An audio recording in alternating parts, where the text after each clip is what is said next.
Archbishop Alemany, wishing to make it a focus of the city's attention, began to institute lecture series and concert series to take place in the cathedral so that it might be what cathedrals had always been in the Middle Ages as well, focus of the whole community life.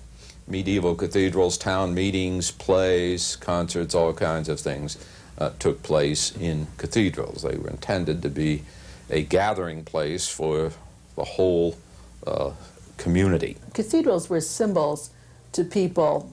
One of the things that a cathedral would be a symbol was that your religion was respectable, because you could afford a cathedral just as big as any other person's religion. And if there are many poor people, in the United States of that time, this kind of self-respect, I think, was important. That even though you might be a poor person, at least you could point to beautiful churches that your pennies had built, and many times it was literally people's pennies that had built them. And the cathedral is most authentically the cathedral when it's filled with people, when it's doing what it was intended to do. It was built precisely to accommodate large numbers of people. When you have just a few people there, just 50, 60, 70 people, there's an emptiness to the cathedral. It was really meant for a major statement of faith. A cathedral is many things. First and foremost, it is the bishop's church, from which he ministers to his flock throughout the diocese. To Catholics in the diocese, it is a symbol of unity amongst themselves and their fellow Catholics around the world. It links them with Rome and ultimately with God. Traditionally the largest and grandest building in the diocese, the cathedral is also the site of major religious, ecumenical, and civic events. Although grand, it is also a parish church, where Mass is celebrated daily. Built to last a millennia, a cathedral must straddle two worlds. While its foundations must be rooted firmly in the material world, its lofty crown must aspire to the spiritual world. A cathedral is a building for the ages. The year was 1853. The city of San Francisco was in the middle of a population boom. The gold rush had swelled its size by 5,000% in 3 years.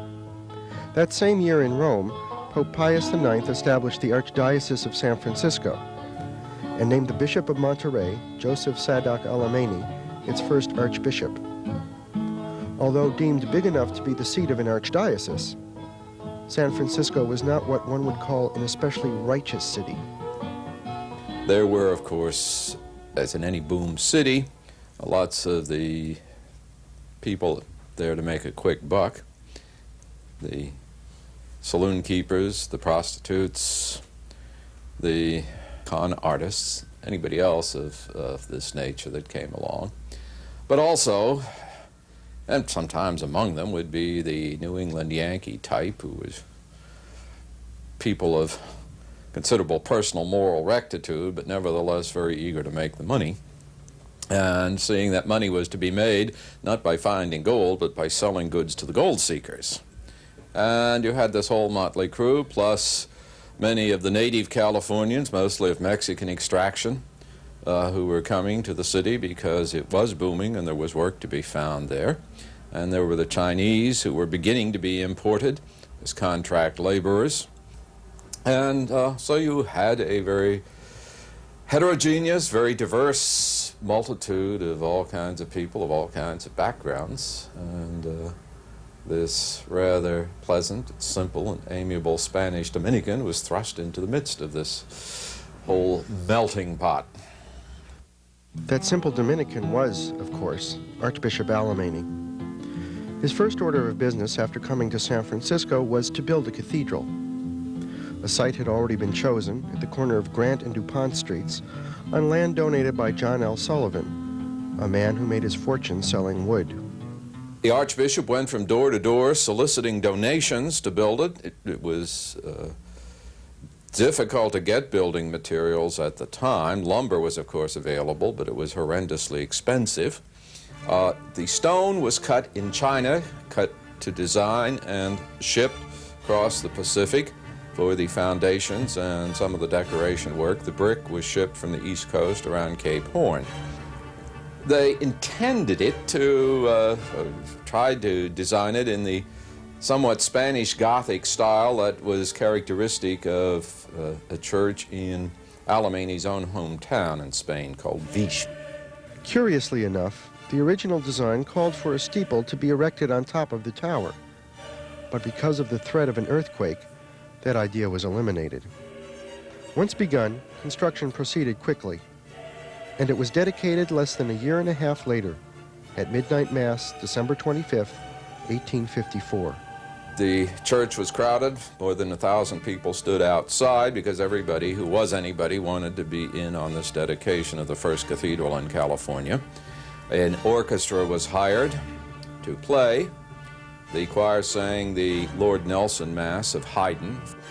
In the years following its dedication, St. Mary's became more than a cathedral parish. It was to provide the growing city of San Francisco with concerts, lectures, and educational programs. In short, culture to what was little more than a frontier town. In contrast to the raucous and sometimes questionable behavior of its citizens, the Archbishop of San Francisco lived a simple, humble life. The general conception you have of a bishop is someone who lives in a nice house, in a nice neighborhood, and particularly in the 1950s, we had this image of the prince of the church being an archbishop. Well, during Alemany's time, the bishop wasn't any better than any ordinary parish priest. One visitor to San Francisco in 1864 saw where Alemany was living. He was just shocked, and he said that nobody in the city lived more poorly than the archbishop.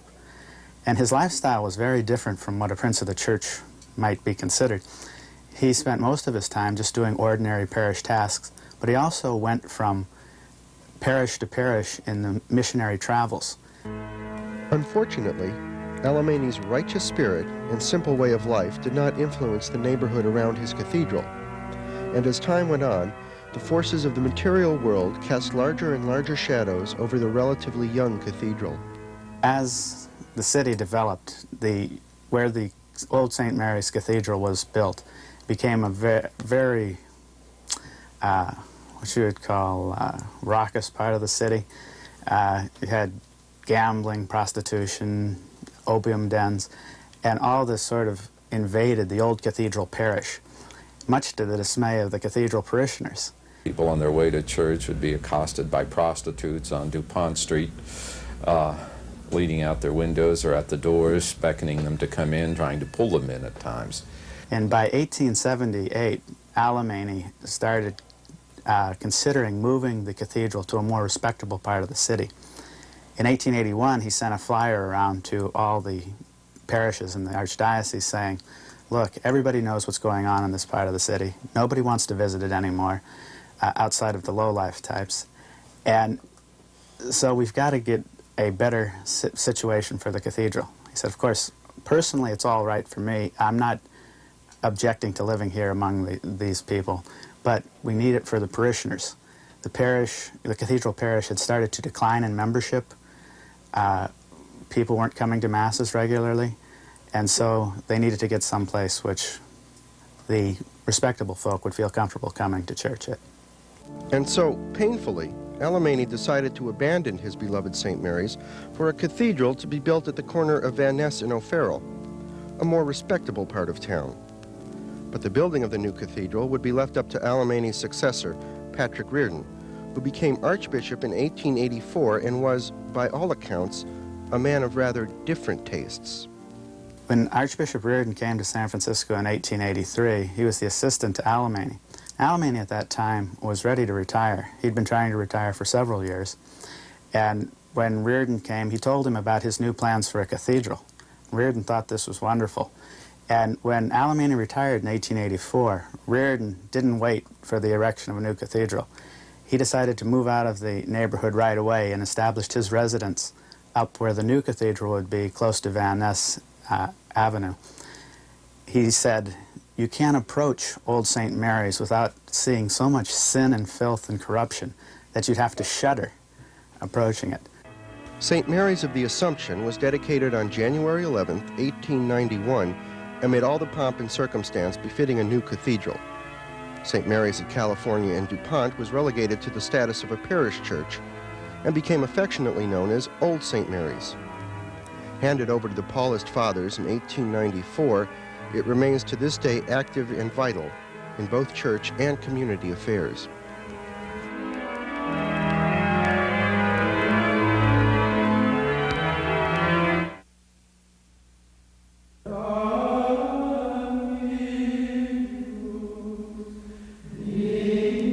The cathedral at Van Ness and O'Farrell was much larger than Old St. Mary's and much grander in design.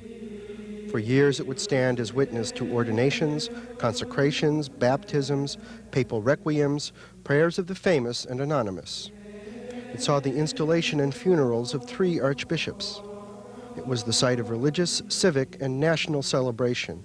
It was, in short, everything a cathedral was expected to be, and more.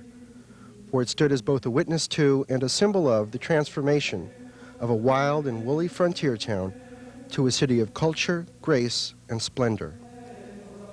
The great cathedral on Van Ness Avenue was oftentimes known a little bit facetiously as Chicago Gothic, and the design was sort of a Germanic, Romanesque type building of mixtures of style and design.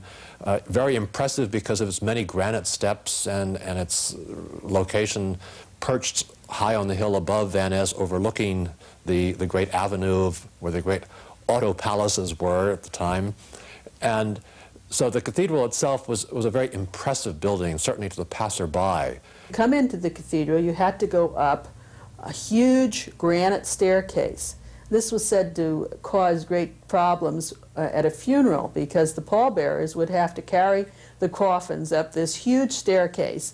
But it was also very good to have your picture taken because if 200 or 300 people were there, for instance, when my order had its 100th anniversary, the whole order could fit on these stairs, and then the archbishop and bishops or people like that would be on the first floor, and photographers would come and take in this huge photograph of all the chief participants.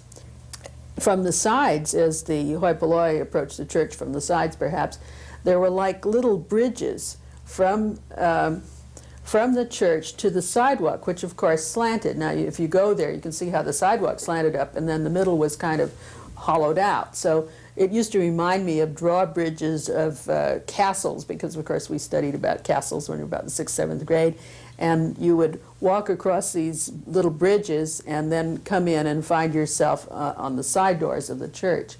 Far off was the altar, and around the altar was a large platform, something like a stage. And this had, at the time that I was there later, had marble, had been marble, made into black and white marble. Before, I don't know what it was, but this was probably with Archbishop Mitty, who became Archbishop around 1935.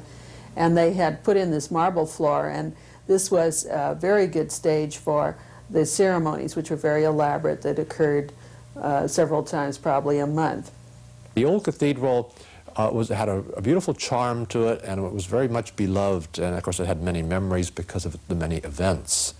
Perhaps the most beautiful moment of the cathedral was the afternoon sun coming through the great window behind the main altar of Mary Assumed into Heaven. This was, in a sense, the centerpiece of the building, the interior design itself. This venerable building undoubtedly would be with us now, if not for an incident in early September 1962. And on a Friday night, a fire presumably lit by either accidentally or intentionally, this has never been established, from a little candle, a little vigil candle, began what became the Holocaust of the old cathedral. The fire raged on through most of the night, and so gutted the interior of the cathedral that it had to be razed.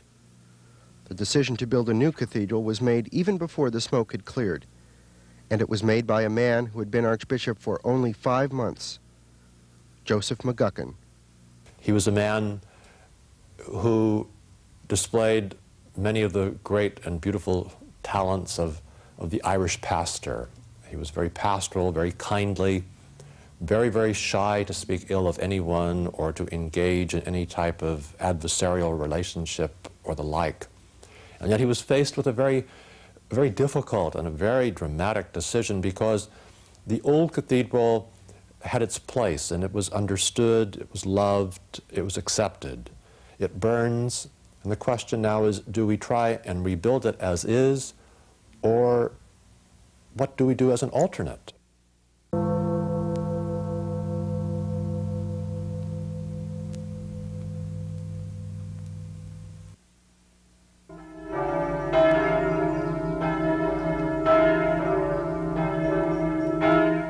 Archbishop McGuckin wasted little time. While settling the business of the old cathedral, plans were already being made for the new one. In the very beginning, we were approached by the Archbishop and the pastor, Monsignor Beau, to assist them with the resolution of their insurance policies and settlement of the fire of the old building on Van Ness, the old cathedral. But very early on, you could see he was looking at the opportunity to replace that cathedral with a new one that would be worthy of San Francisco and put the church on the skyline where it would have prominence and be a symbol for the church, and those were his basic drives from the very beginning. The site of the old cathedral at Van Ness and O'Farrell was deemed too small to build a new one, and after much negotiation, a plot of land at Geryon Gulf was obtained. Meanwhile, the design team was put together. Local architects Angus McSweeney, Paul Ryan, and John Michael Lee were chosen to head the project. Pietro Beluschi, an architect of international fame, and Pier Luigi Nervi, a structural engineer of similar stature, were later added. The initial designs for the new cathedral were variations on traditional church architecture, a long-hauled structure with the altar at one end. But events halfway around the world would soon change all that. The calling of the Second Vatican Council by Pope John XXIII was the turning point of the Catholic tradition in the 20th century. The Second Vatican Council, or Vatican II, changed many things for modern Catholics. Among the most important was their relationship to the sacrifice of the Mass. The people who come to church are to be active. They are to be participants. They are not to be passive. They are to belong to the action of the liturgy. They are to be part of the song, part of the proclaiming of the word, near to the altar, sharing of the Eucharist. This was a change. Prior to Second Vatican Council, our spirituality was that the presence of God was such an awesome presence and such a distance from us that we were to stay on bended knee and stay at a distance and perhaps not even look towards the host at Mass, not to look to the chalice, not to look to the action of the Mass, and to be more silent, to be more passive, to be simply present. And now all of a sudden we're called to proclaim the word. Archbishop McGuckin, himself an engineering student, quickly realized that these basic liturgical changes would necessitate design changes in the new cathedral, and he seized the moment. He had been working on the building, had been commissioned approximately a year when the Ecumenical Council convened, and these new doctrines were evolved. And it did certainly change the approach, where they wanted to unify the congregation and the Mass and for the people to take part in the Mass. And therefore the old Gothic nave was really inappropriate, in that you could not do that. We wanted to bring everyone close to the altar, and yet with a cathedral where we were going to seat 2,500 people and have space for up to 5,000 in the space, and yet we wanted them all within 100 feet or so of the altar. It necessitated a square or round form, something quite different. Archbishop McGuckin was at the Ecumenical Council, and so was Monsignor Beau, and Bishop Guilfoyle, I believe, was there. And they contacted Nervi, who was in Rome, and Pietro Beluschi flew over, and they all met and talked about this, and within a week's time met constantly and arrived at some schematic plans for what might be an expression of this new liturgy. Belushki came up with this initial schematic thought of a cross at the top, which would be on a base, a square base, and so the square base would rise to the cross, and it excited the Archbishop and the Monsignor, the pastor. They did come back with copies of the new design, and were really ecstatic about it. I think architecturally we were so excited by the opportunity. It's something that had never been done. It was something that we all perceived that cathedrals were not one of your major opportunities at our moment in history. Certainly they go through cycles, and there'll be an opportunity to come back, I'm sure, at some point. But the combination of A, building a cathedral, which just wasn't done, and B, the opportunity of not only building that type of facility, but building it in the context of all the changes that were going on, gave everybody an exhilaration. While the design for the new cathedral was exciting, it was also controversial. And in the middle of this controversy stood the Archbishop. The most painful and yet at the same time, I think the most courageous thing that I can say of Archbishop McGuckin is that in many ways he was a man who stood alone. That in the building of the new cathedral, the unfolding of the design was a shock, as it was nothing that fit any of the categories of the past. And those who were looking for something that belonged to custom were shocked. And they were almost offended that it was not Gothic or it was not California Mission.